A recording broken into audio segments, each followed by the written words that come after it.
The meeting of two personalities is like the contact of two chemical substances. If there is any reaction, both are transformed.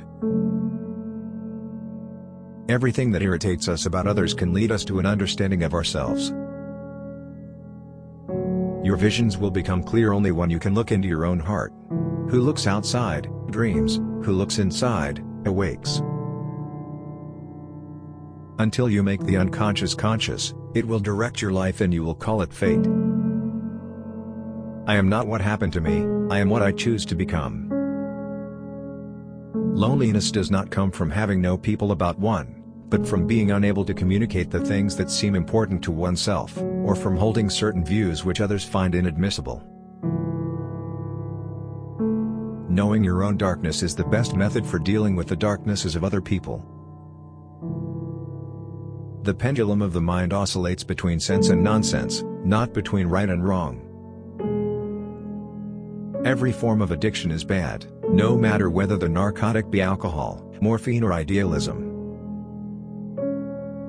As a child I felt myself to be alone, and I am still, because I know things and must hint at things which others apparently know nothing of, and for the most part do not want to know.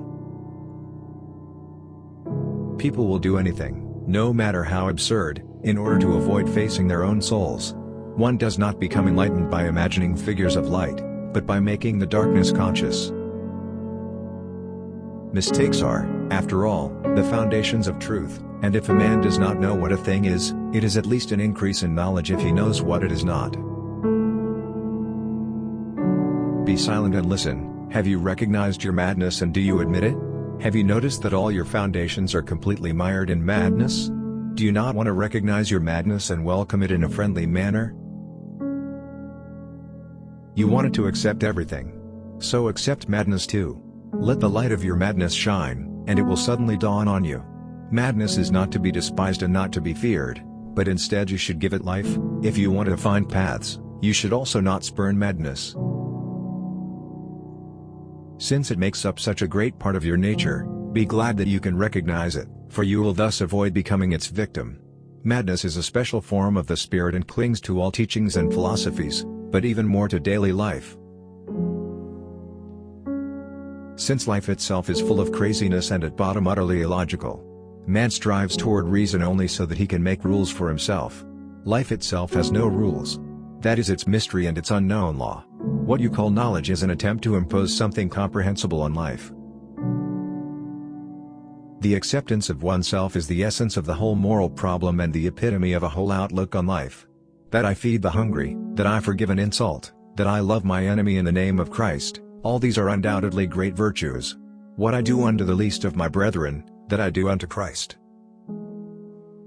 But what if I should discover that the least among them all, the poorest of all the beggars, the most impudent of all the offenders, the very enemy himself, that these are within me, and that I myself stand in need of the alms of my own kindness, that I myself am the enemy who must be loved, what then?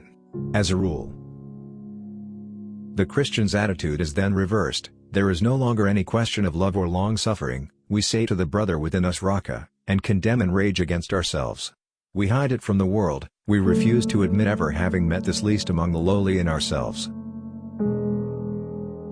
An understanding heart is everything in a teacher, and cannot be esteemed highly enough. One looks back with appreciation to the brilliant teachers, but with gratitude to those who touched our human feeling. The curriculum is so much necessary raw material, but warmth is the vital element for the